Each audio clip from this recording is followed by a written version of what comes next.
Bonjour à tous, on se retrouve pour la première fois en vidéo comme ça, c'est assez amusant, la fin d'année en MP est pleine de surprises.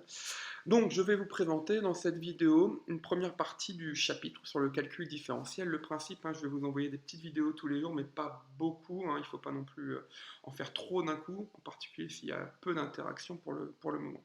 Le principe général du calcul différentiel, comment généraliser la notion de dérivée d'une fonction qui ne dépend pas d'une variable, mais par exemple de plusieurs variables, une fonction par exemple définie sur R2, R3, Rn. Dans tout le cours, E et F seront deux espaces normés de dimension finie, E de dimension n, F de dimension p.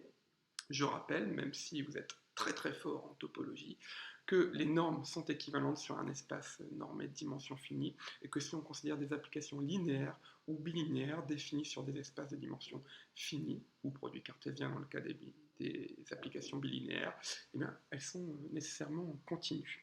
Le principe général de ce chapitre est le suivant.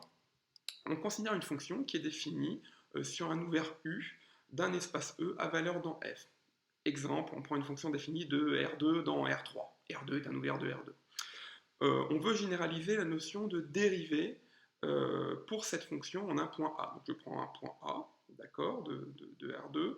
Comment je peux définir la notion de dérivée? L'idée, c'est de se ramener à un accroissement. Le problème d'un accroissement, c'est que pour faire un accroissement, on peut suivre un vecteur, on peut se placer sur une droite. Donc l'idée, là, on va se restreindre sur une droite pour définir la notion de dérivée suivant un vecteur qui engendrera cette droite dont je viens de parler. Alors, cas général, regardez un petit peu ici. Donc vous avez un ouvert U, je prends un point A de U, on sait que comme U est un ouvert, je peux trouver une petite boule centrée en A de rayon R strictement positif, telle que la boule reste inclue dans U. Ça m'autorise à faire quoi? Si je fixe un vecteur V ici, si je considère A plus T fois V avec T un réel, si T est très proche de 0, A plus T fois V est très proche de A. Donc, autrement dit, pour T proche de 0, on peut considérer les vecteurs A plus T fois V. D'accord?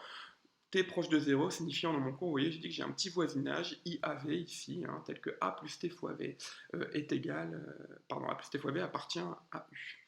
Donc on peut définir pour T proche de 0 une fonction qui dépend de A et de V en un paramètre réel T. Phi de AV de T, c'est F de A plus T fois V.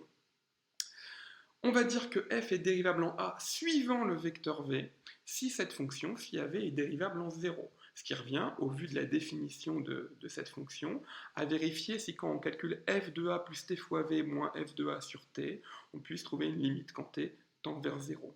Évidemment, cette limite appartient à l'espace grand F, puisque petit f est à valeur dans grand F. Donc,